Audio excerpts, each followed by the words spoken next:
Chers amis, bonsoir. Je rentre de Paris et je me mets immédiatement devant mon webcam pour partager avec vous les pensées inspirantes que j'ai captées au quartier latin. Je m'excuse, je garde la casquette, ce qui maintient la tête chaude, sinon les pensées vont partir. Chers amis, quoi que tu veuilles faire, fais-le immédiatement. Ne remets pas à demain ou au surlendemain ce que tu veux faire aujourd'hui. Tu le fais tout de suite. Donc, je garde mes pensées que j'aimerais partager avec vous. Voyez-vous, ce quartier latin, c'est là où j'ai passé des années de mes études. Et en passant devant mon ancienne université, j'ai eu beaucoup de pensées. Je dis, tiens, là où je disséquais l'être humain dans les morgues, les professeurs d'anatomie m'avaient nommé comme moniteur pour expliquer aux jeunes étudiants qui arrivaient.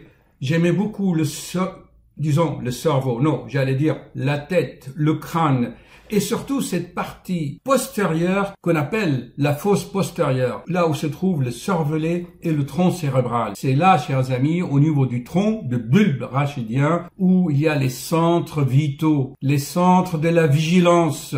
Je me souviens dans un film, une fois, un joueur de baseball ou de tennis avait reçu la balle ici derrière là, et hop, immédiatement dans le coma. C'est là aussi où il y a les centres régulateurs du cœur, de la respiration. Et je me suis souvenu, parce que mon université s'appelle René Descartes, et c'est là René Descartes avait dit que c'est ici que se trouve au niveau de l'épiphyse l'âme, en quelque sorte. Donc cet organe, c'est cervelé, quand je la prenais dans la main comme ça, la structure ferme me faisait penser à un cristal. La forme, elle avait une forme de pyramide. J'étais vraiment fasciné. J'avais appris la physiologie. Les physiologistes, à l'époque, ils faisaient leur expérience sur des chats. Ils disaient oui, le cervelet, c'est pour la coordination, les mouvements très fins.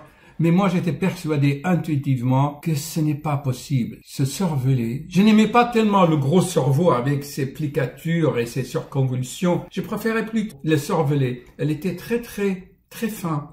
Les couches étaient bien disposé d'une façon spéciale, pas comme dans le cerveau. Je me suis dit, ça ne peut être vraiment qu'un cristal biologique. Donc, j'ai continué à chercher, je me suis concentré sur le cervelet, j'allais chercher, et puis j'ai appris petit à petit que, en fait, il y a des savants qui ont trouvé que le cervelet participe dans les processus mentaux, surtout la cognition. Et actuellement, je me suis mis en alerte sur Google, là où il y a des articles sur le cervelet, je les capte tout de suite et je les analyse. Et à cette occasion, je vous ai enregistré 2 récents articles. Vous allez voir beaucoup de choses et que les vieilles croyances sont en train de tomber les unes après les autres, et que dans la dernière article, on dit que chez la femme, il y a certains récepteurs aux hormones qui ne se trouvent pas chez l'homme. C'est pour ça, chers amis, l'avenir de l'homme, c'est la femme. La femme est plus intuitive,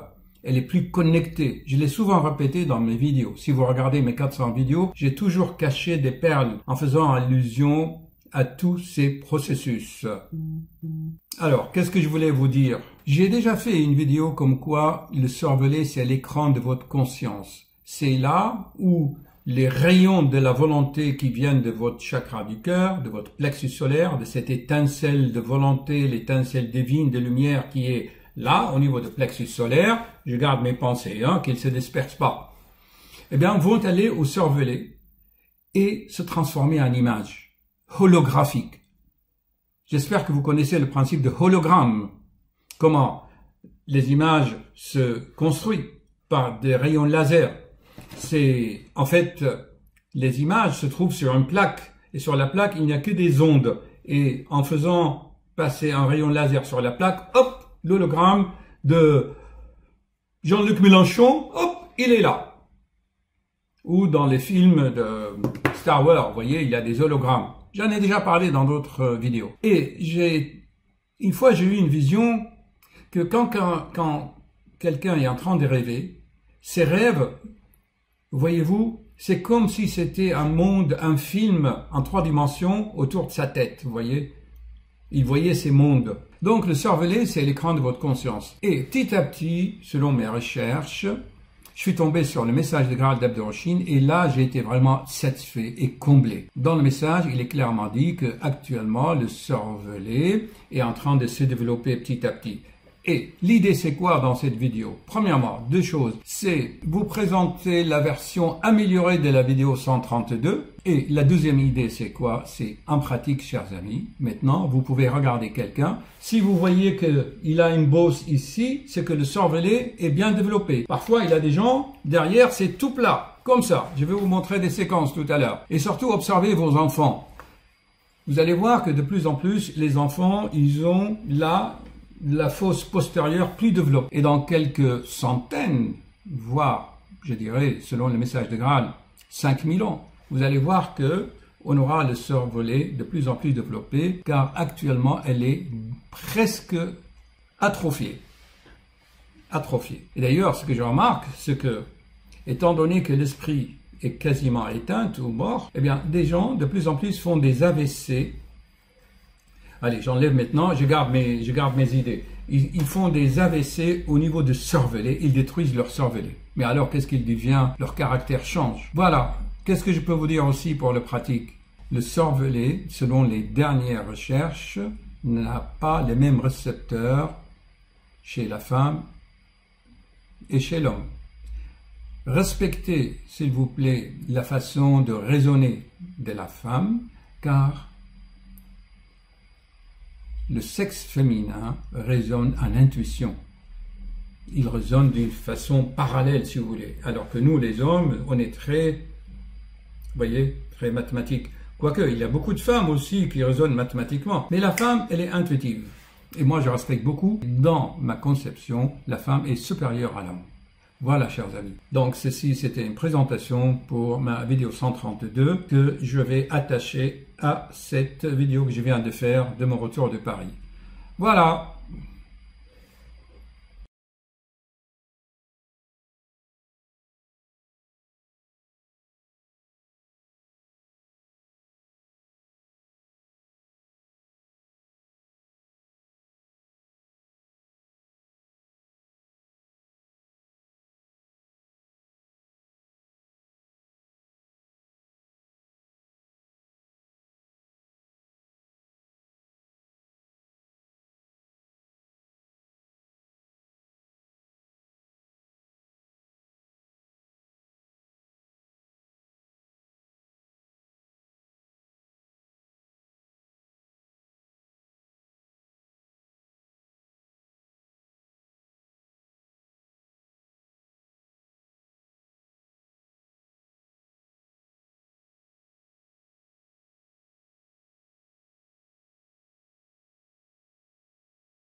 Chers amis, bonjour.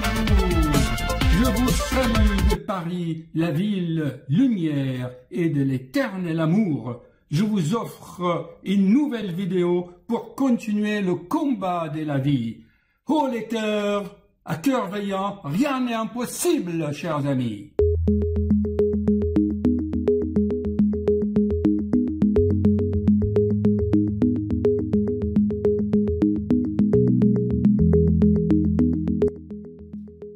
Chers amis, il y a 2 ans, quand j'ai créé ma chaîne YouTube, je n'utilisais pas de logiciel de montage. Je filmais tout simplement l'écran de l'ordinateur. Devant le succès de mes vidéos, qui apportent beaucoup à cette humanité en pleine évolution, en pleine mutation, j'ai dû aller dans les Apple Store apprendre le montage. Alors, j'ai repris des anciennes vidéos qui sont toujours d'actualité et qui ont du succès. Je les ai enrichis et voici un cadeau encore pour vous, réédité et enrichi. Bonne vidéo, chers amis, et surtout, mettez en pratique. Merci. Et je fais ces vidéos pour partager avec vous mes réflexions, expériences vécues qui n'est pas ni dans les livres, ni dans les revues. Je vous transmets cette expérience avec beaucoup d'émotion parce que cela me touche. Il y a des jours où il y a de l'inspiration, il y a des jours où on réfléchit. Et là, la semaine dernière, j'ai vu un article des avancées dans le traitement de la maladie d'Alzheimer. Tout le monde sait ce que c'est la maladie d'Alzheimer, dégénérescence par des plaques amyloïdes au niveau cérébral. C'est un événement catastrophique pour un être humain. Imaginez-vous si quelqu'un qui a un ordinateur, il a conscience qu'il a l'intelligence, qu'il veut exprimer cette intelligence, mais la machine est capouille. L'ordinateur, l'écran, il n'a pas d'écran. Il a le clavier, mais il n'a pas d'écran. Alors, cette notion d'écran est très importante parce que c'est l'écran de la conscience. Il y a plusieurs niveaux, plusieurs écrans. Je vous en avais parlé souvent. Voyez-vous, vous vous souvenez de mon image. Toujours ce schéma, le cerveau, le cervelet, et tout à fait en bas, le plexus solaire. Voilà, le plexus solaire qui est là, dans lequel il y a le noyau magnétique, que j'appelle le « je suis ». Il y en a qui l'appellent, en Asie, il l'appelle l'œil de tigre, ou dans l'approche spirituelle, on appelle le germe, dans lequel il y a toutes les potentialités, on appelle le germe de l'esprit. Ensuite, il y a le cervelet et le cerveau. On va détailler petit à petit. Voyez-vous, ce soir, je vais vous proposer des séquences et vous allez voir comment on peut relayer les choses ensemble et la lumière va jaillir dans votre cerveau. Il y a 2000 ans, quelqu'un qui a cité l'histoire des vierges folles et des vierges sages. Les vierges sages, ils ont gardé l'huile dans la lampe et ils attendent le marié pour la noce. Ils ont veillé. Et les 7 vierges folles, ils ont consommé l'huile qui est dans leur lampe et ils ont dit, bon, le jeune marié n'arrive pas. En fait, c'était Jésus qui expliquait la spiritualité à l'époque, il y a 2000 ans. Il n'avait pas d'ordinateur, il n'avait pas d'électricité pour lui expliquer ça. Donc c'était une histoire de lampe, d'huile, d'attente, de fête et des joyeux. Donc voyez-vous, il y a la notion de l'attente, il y a la notion de consommer l'huile.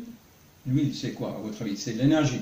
Aujourd'hui, on appelle ça l'électricité. Donc, un exemple, c'est une histoire qui a été citée par Jésus pour expliquer au peuple à l'époque, il y a 2000 ans. Récemment, et il a eu dans le message de grâce. Donc, je vous en parle souvent. Attention, je répète toujours, je ne suis pas religieux, je suis laïque, agnostique, scientifique. Seulement, j'essaie de faire la synthèse des choses. Dans le message de Graal, vraiment, celui qui veut comprendre le fonctionnement du cerveau et de l'esprit humain, ce sera bien de s'intéresser sans a priori.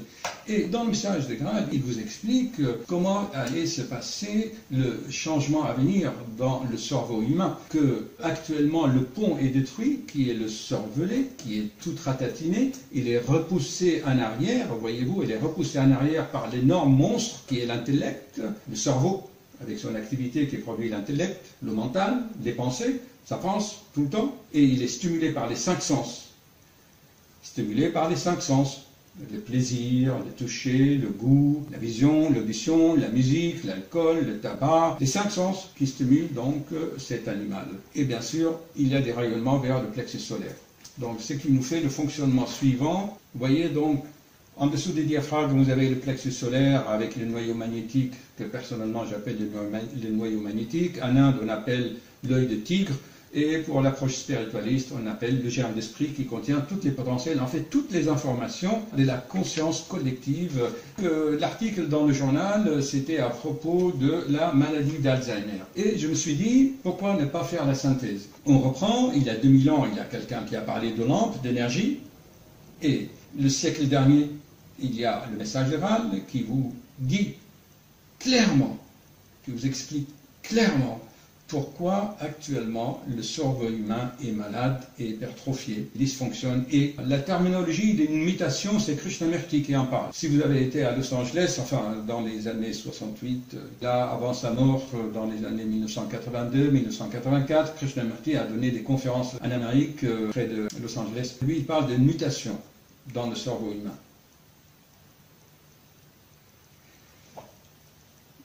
Cette mutation va se faire parce que le cervelet est en train de se développer. Ce n'est pas des paroles. Il y a les enfants indigos, on va chercher les enfants indigos, qui commencent à avoir un cervelet un peu plus développé de plus en plus. Alors que le cerveau, lui, il est tellement hypertrophié qu'il va attraper des maladies. Le virus Zika commence à se répandre. L'idée, c'est quoi dans cette vidéo? C'est que le cerveau a besoin des impulsions électromagnétiques que je vous avais expliqué dans une vidéo auparavant.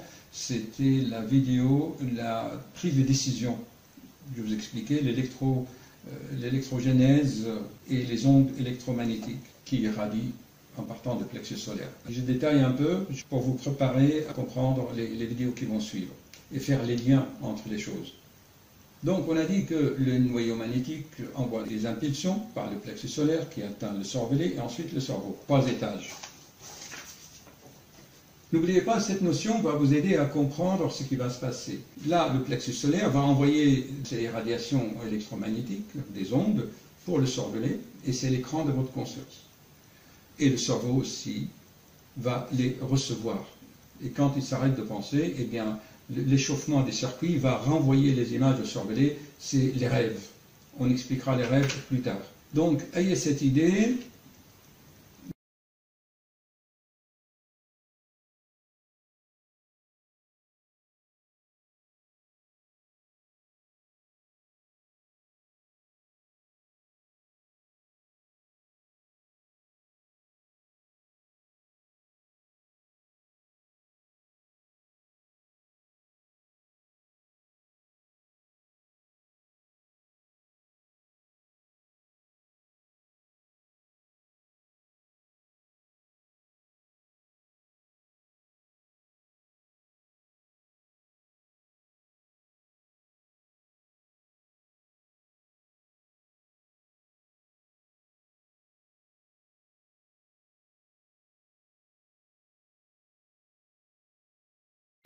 Le cerveau est maintenu et vivifié, si vous voulez, comme un muscle est vivifié par le nerf qui l'a fait travailler.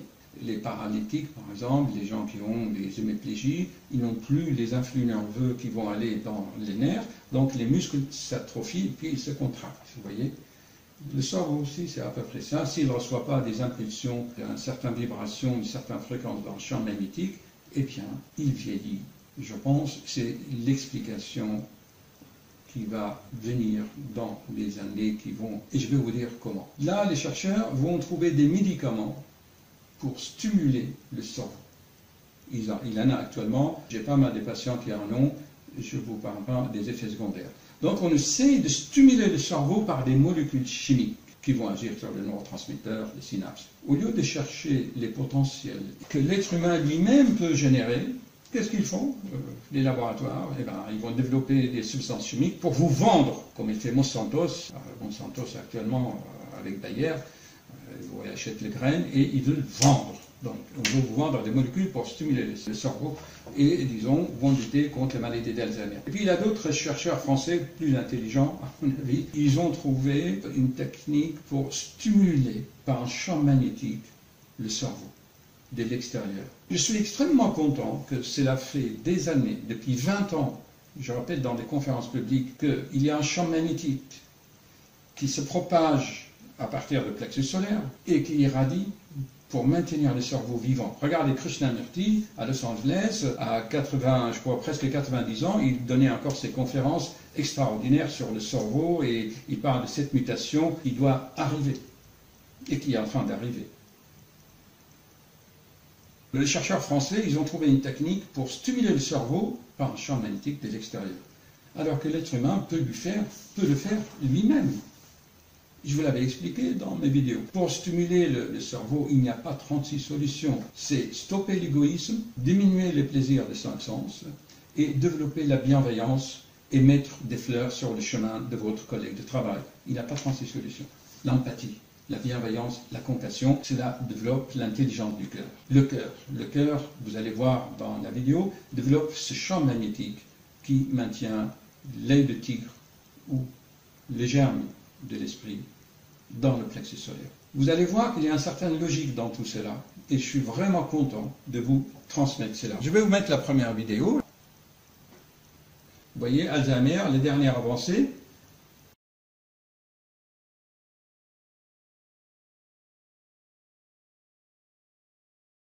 Notamment sur les cognitions et la fragilité de personnes souffrant de maladie d'Alzheimer, un stade léger à modéré. L'effet d'une stimulation dite par TDCS, stimulation transcrânienne. Courant qui est d'une faible amplitude. Hein. Voilà, un courant d'intensité qui va être appliqué pendant plusieurs minutes. Alors voilà, je vous interromps un petit peu, mais enfin, pour mieux comprendre exactement ce que vous faites, je vous propose un reportage à l'image à l'hôpital Esquirol, dans l'unité de neurostimulation où vous allez démarrer votre étude.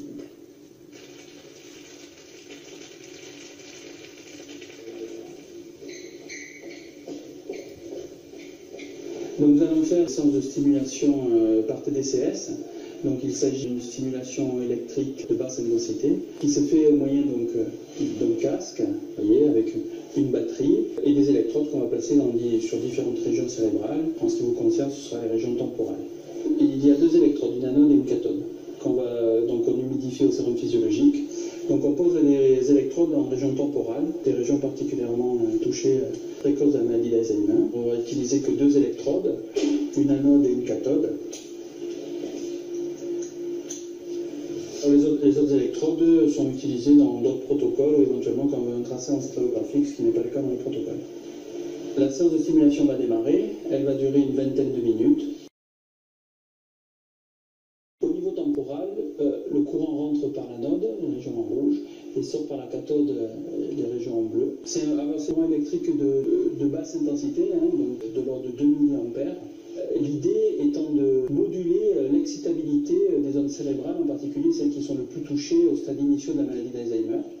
Il y a des études, notamment souvent sur de petites populations de cas qui montrent une efficacité dans la maladie d'Alzheimer, mais également des études qui montrent des effets, y compris pour améliorer l'apprentissage chez les personnes saines, et également dans les modèles animaux, notamment de souris.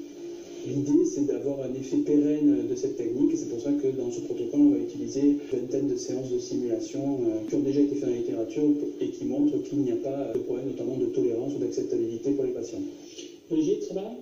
Oui, ça a picoté, mais là c'est le bonnet maintenant qui me chauffe un petit peu. Mais les effets indésirables les plus souvent relatés sont des sensations de picotement pendant la séance. Il n'y a pas d'effet indésirable majeur recensé dans la littérature. J'ai pas eu de douleur.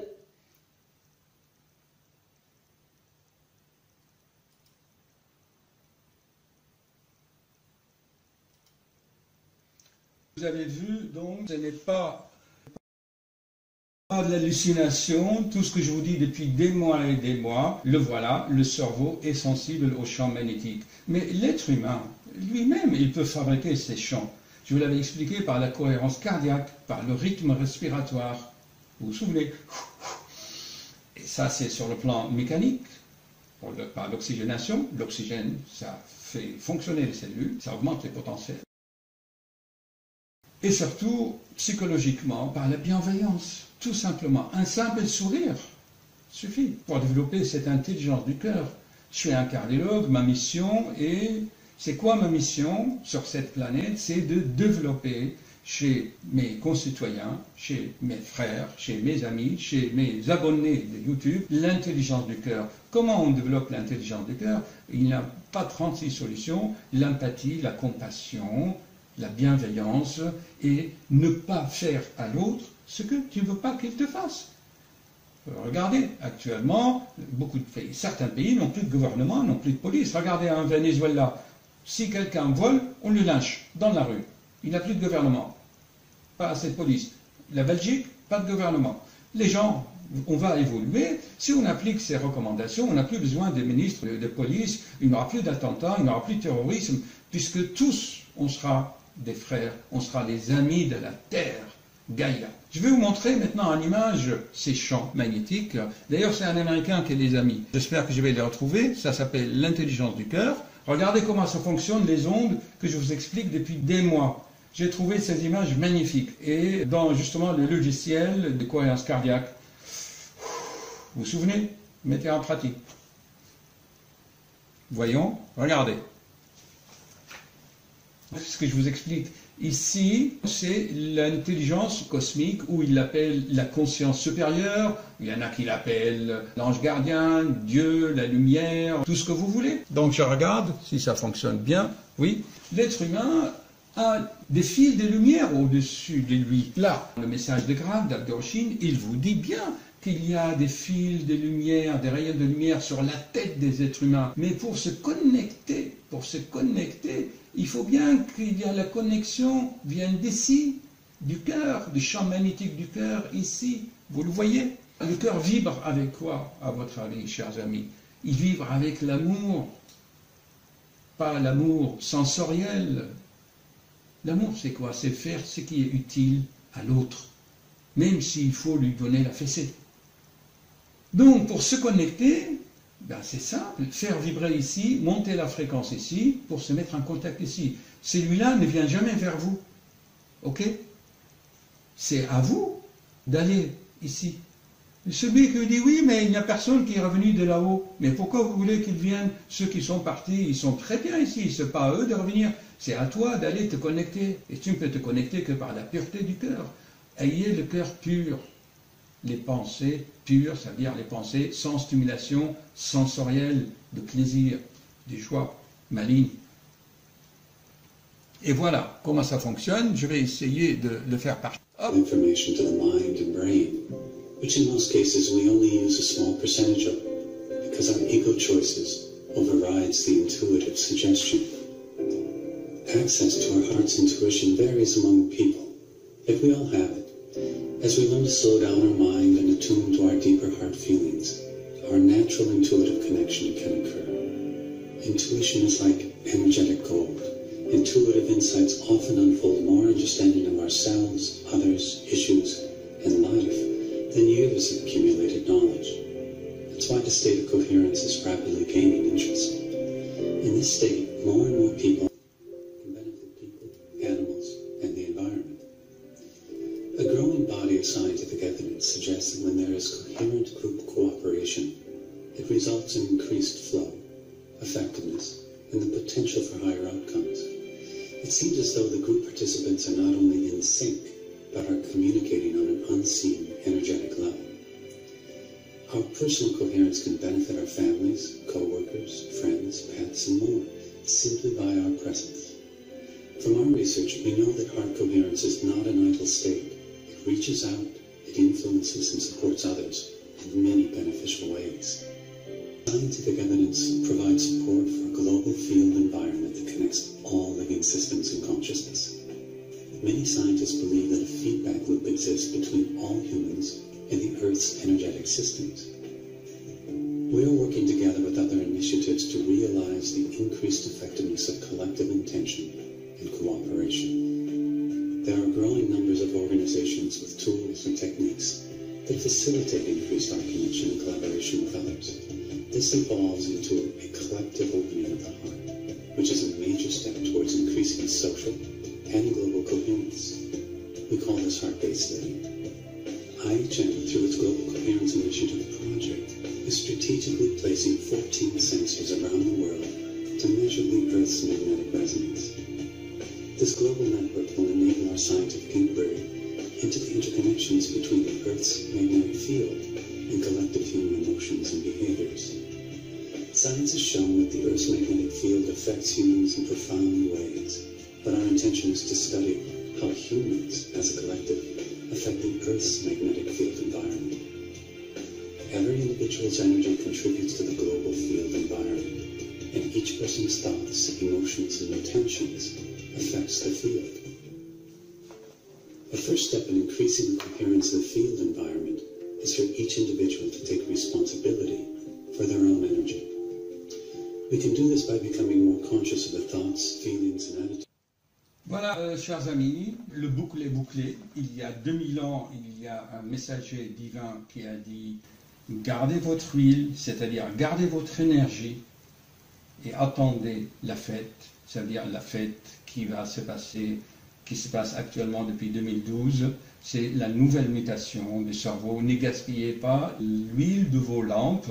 Vous, les jeunes, c'est sûr, vous attendez cette mutation, chers amis. Vous l'attendez, mais soyez patients. Mais je vous avais expliqué, pour se connecter à cette intelligence cosmique, il faut que vous partiez de la base de votre plexus. Si vous gaspillez cette énergie sexuellement et par les plaisirs, vous ne pouvez plus vous connecter à cette conscience et intelligence supérieure. D'où la schizophrénie, la dépression, la bipolarité, soi-disant, et les gens sont déprimés. Pourquoi? En France, on est déprimé, soi-disant qu'on est laïque, mais on a fait de la laïcité une religion contre toutes les religions. C'est une honte à la France de faire de telles choses, alors que le maire de Londres, c'est un musulman pakistanais. On ne peut jamais trouver ça en France. Mais chacun a ce qu'il mérite. Ce qu'on récolte, c'est qu'on sème. Allez, debout la France, soyez ouverts à cette nouvelle façon de voir les choses. Vous les jeunes, je ne pratique pas le principe luciférien, dont Shakespeare en parle déjà depuis 400 ans. C'est que cette énergie vous est nécessaire. Soyez intelligents pour vous connecter, pour être en résonance avec ce cosmos, pour que notre planète avance toujours. À bientôt. Excusez-moi pour la vidéo, donc je vais arrêter ça. Tac. Et je reviens ici et